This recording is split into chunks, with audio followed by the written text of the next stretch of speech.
ಸಣ್ಣ ಕಣ್ಣಿಗೆ ದೊಡ್ಡ ಸೂರ್ಯ ಕಂಡಾನು, ಸಣ್ಣ ಮನಸ್ಸಿಗೆ ಮಹಾತ್ಮ ಒಪ್ಪಿಗಾಗುವುದಿಲ್ಲ. ಈ ಮಾತನ್ನು ಬರೆದವರು ವರಕವಿ ದರಾ ಬೇಂದ್ರೆಯವರು. ನಿಮಗೆ ಗೊತ್ತಿದೆ, ನುಡಿದಂತೆ ನಡೆದು ಬೆಳಕಿನಂತಹ ಬದುಕು ನಡೆಸಿದ ಮಹಾತ್ಮ ಗಾಂಧಿಯವರ ಹತ್ಯೆಯನ್ನು ಸಂಭ್ರಮಿಸಿದಂಥ ಮನಸ್ಸುಗಳು ಆಗಲೂ ಇದ್ವು, ಈಗಲೂ ಇವೆ. ಇಂಥ ಸಣ್ಣ ಮನಸ್ಸುಗಳನ್ನ ಕುರಿತೇ ಬೇಂದ್ರೆಯವರು ಬರೆದಿದ್ದು, ಸಣ್ಣ ಕಣ್ಣಿಗೆ ದೊಡ್ಡ ಸೂರ್ಯ ಕಂಡಾನು, ಸಣ್ಣ ಮನಸ್ಸಿಗೆ ಮಹಾತ್ಮ ಒಪ್ಪಿಗಾಗೋದಿಲ್ಲ ಅಂತ. ಮುಂದುವರೆದು ಬೇಂದ್ರೆಯವರು ಗಾಂಧಿಯ ಹತ್ಯೆಯನ್ನು ಕುರಿತೇ ಒಂದು ಅದ್ಭುತವಾದ ಪದ್ಯವನ್ನು ಬರೀತಾರೆ. ಆ ಪದ್ಯದ ಶೀರ್ಷಿಕೆ ಕೇಳಿರೊಂದು ಸೋಜಿಗ. ಈ ಪದ್ಯದ ಮೂಲಕ ಬೇಂದ್ರೆ ನಮ್ಮ ಮನಸ್ಸನ್ನು ಚುಚ್ಚುತ್ತಾರೆ, ಗಾಂಧಿಯ ಬಗ್ಗೆ ನಮ್ಮ ಆತ್ಮಸಾಕ್ಷಿಯನ್ನು ಎಚ್ಚರಿಸ್ತಾರೆ. ಈ ಪದ್ಯದಲ್ಲಿ ಬೇಂದ್ರೆಯವರು ಮತ್ತೆ ಮತ್ತೆ ಮಹಾತ್ಮ ಸಾಯಲಿಕ್ಕೆ ಸಾಧ್ಯನಾ ಅನ್ನೋ ಪ್ರಶ್ನೆನೇ ಎತ್ತುತ್ತಾರೆ. ಗಾಂಧೀಜಿ ಮಹಾತ್ಮರಂತೆ, ಆದರೂನೂ ಅಂತೂ ಒಮ್ಮೆ ಸತ್ತರಂತೆ, ಕೇಳಿರೊಂದು ಸೋಜಿಗ ಅಂತಾರೆ.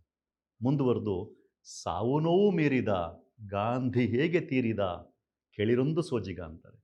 ಈ ಪದ್ಯದ ಕಡೆಯಲ್ಲಿ ಗಾಂಧಿ, ರಾಮ, ಕೃಷ್ಣ, ಬುದ್ಧ, ಅಲ್ಲಾ, ಜೀಸಸ್ ಎಲ್ಲರೂ ಕೂಡ ಪ್ರೇಮದ ದಾರಿಯಲ್ಲಿ, ಪ್ರೀತಿಯ ದಾರಿಯಲ್ಲಿ, ಸ್ನೇಹದ ದಾರಿಯಲ್ಲಿ ನಡೀತಾ ಇದ್ರು. ಇದೇ ನಮ್ಮೆಲ್ಲರ ದಾರಿಯಾಗಿರಬೇಕು ಅನ್ನೋ ಭಾವವನ್ನು ಈ ಪದ್ಯದ ಕಡೆಯಲ್ಲಿ ಬೇಂದ್ರೆಯವರು ವ್ಯಕ್ತಪಡಿಸ್ತಾರೆ. ಈ ಪದ್ಯವನ್ನು ನಾನು ಓದ್ತೀನಿ. ಈ ಪದ್ಯ ನಮ್ಮೆಲ್ಲರನ್ನು ಎಚ್ಚರಿಸಲಿ. ಸಣ್ಣ ಮನಸ್ಸನ್ನು ಹೊಂದಿರೋರ್ನೂ ಕೂಡ ಈ ಪದ್ಯ ಚುಚ್ಚಲಿ, ಅವರ ಆತ್ಮಸಾಕ್ಷಿಯನ್ನು ಎಚ್ಚರಿಸಲಿ. ಅದರ ಮೂಲಕ ನಮ್ಮೊಳಗೆ ಗಾಂಧಿ ಮತ್ತೆ ಮೂಡಿ ಬರಲಿ, ಹೆಚ್ಚಿನ ಮಟ್ಟದಲ್ಲಿ ಮೂಡಿ ಬರಲಿ, ಮತ್ತು ಮಾನವೀಯ ಸಮಾಜವನ್ನು ಕಟ್ಟುವ ಕಡೆಗೆ ಗಾಂಧಿ ನಮ್ಮೆಲ್ಲರನ್ನು ಮುನ್ನಡೆಸಲಿ ಅಂತ ಹೇಳ್ತಾ ಈ ಪದ್ಯವನ್ನು ನಿಮ್ಮ ಮುಂದೆ ಪ್ರಸ್ತುತಪಡಿಸ್ತಾ ಇದ್ದೀನಿ. ಪದ್ಯದ ಶೀರ್ಷಿಕೆ ಕೇಳಿರೊಂದು ಸೋಜಿಗ. ಕೇಳಿರೊಂದು ಸೋಜಿಗ, ಹೀಗೂ ಉಂಟು ಈ ಜಗ, ಕೇಳಿರೊಂದು ಸೋಜಿಗ. ಹೀಗೂ ಉಂಟು ಈ ಜಗ, ಕೇಳಿರೊಂದು ಸೋಜಿಗ.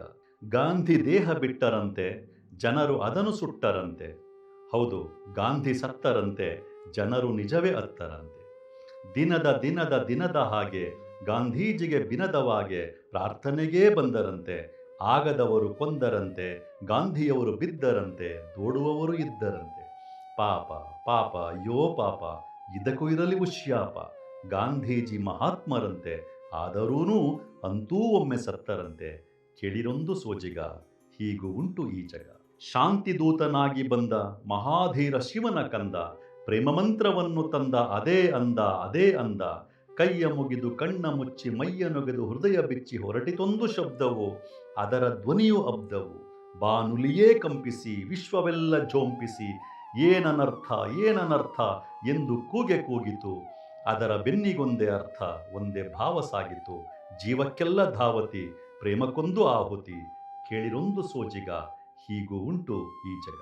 ಸಾಕ್ರಟೀಸ ಆತ್ಮವೀರ, ಕುಡಿದನಲ್ಲ ವಿಷದ ನೀರ. ಧೀರ ಕ್ರೈಸ್ತ ಇದ್ದನೆಲ್ಲಿ, ಅವನ ದೇಹ ಸಿಲುಬೆಯಲ್ಲಿ. ನ್ಯಾಯದೊಂದು ನೆಪವ ಮಾಡಿ ವಿಚಾರಣೆಯ ಆಟ ಆಡಿ ಕೊಂದರಾಗ ಧೂರ್ತರು. ಅದೂ ಬೇಡವಾಯ್ತೆ ಇಲ್ಲಿ, ಮುಗಿಸಿದರೋ ಮೂರ್ಖರು. ಇನ್ನು ಗುಂಡು ತಾಕದಲ್ಲಿ, ಕೊಲೆ ಪಾತಕ ಸೋಂಕದಲ್ಲಿ, ದೃಶ್ಯ ತೀರ ದೃಶ್ಯದಲ್ಲಿ, ಆದರಿಲ್ಲೆ ಭೂಮಿಯಲ್ಲಿ. ನಡೆಯುವುದರ ಪರಿಣತಿ, ಗಾಂಧಿ ಗಂಧ ಸಂಗತಿ. ಕೇಳಿರೊಂದು ಸೋಜಿಗ, ಹೀಗೂ ಉಂಟು ಈ ಜಗ. ದೇವನುಂಟು ದೈವ ಉಂಟು, ಅದಕ್ಕೂ ನಮಗೂ ಇಹುದು ನಂಟು.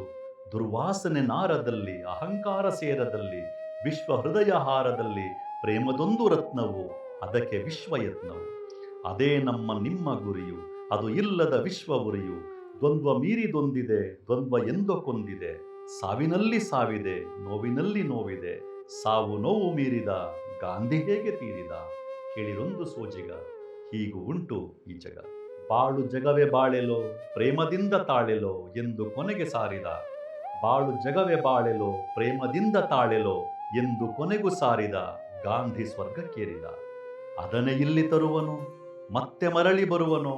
ಏಕೆ ಹರಟೆ, ಏಕೆ ಪ್ರಶ್ನೆ, ಬೇಕು ಜೀವದುತ್ತರ. ಜೀವನದೊಳು ಎತ್ತರ, ಗಾಂಧಿ ಅಲ್ಲೇ, ನಾವು ಇಲ್ಲೇ. ಹಳೆಯ ವಾದ ನಡೆದರೆ, ಗಾಂಧಿ, ರಾಮ, ಕೃಷ್ಣ, ಅಲ್ಲ, ಕ್ರೈಸ್ತ, ಬುದ್ಧ ಎಲ್ಲ ಪ್ರೇಮ ಮಾರ್ಗ ಹಿಡಿದರೆ, ಒಂದೇ ಶಾಂತಿ ಪಡೆದರೆ.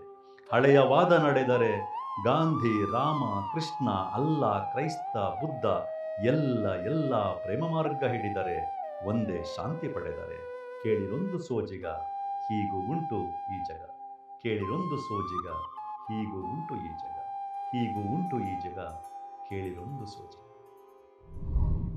ಮತ್ತಷ್ಟು ವಿಶೇಷ ವಿಡಿಯೋಗಳನ್ನು ನೋಡಲು ಮತ್ತು ಹೊಸ ವಿಡಿಯೋಗಳ ಬಗ್ಗೆ ತಿಳಿಯಲು ಈ ದಿನ .com ಯೂಟ್ಯೂಬ್ ಚಾನೆಲ್ ಸಬ್ಸ್ಕ್ರೈಬ್ ಮಾಡಿ ಮತ್ತು ಬೆಲ್ ಐಕಾನ್ ಕ್ಲಿಕ್ ಮಾಡಿ.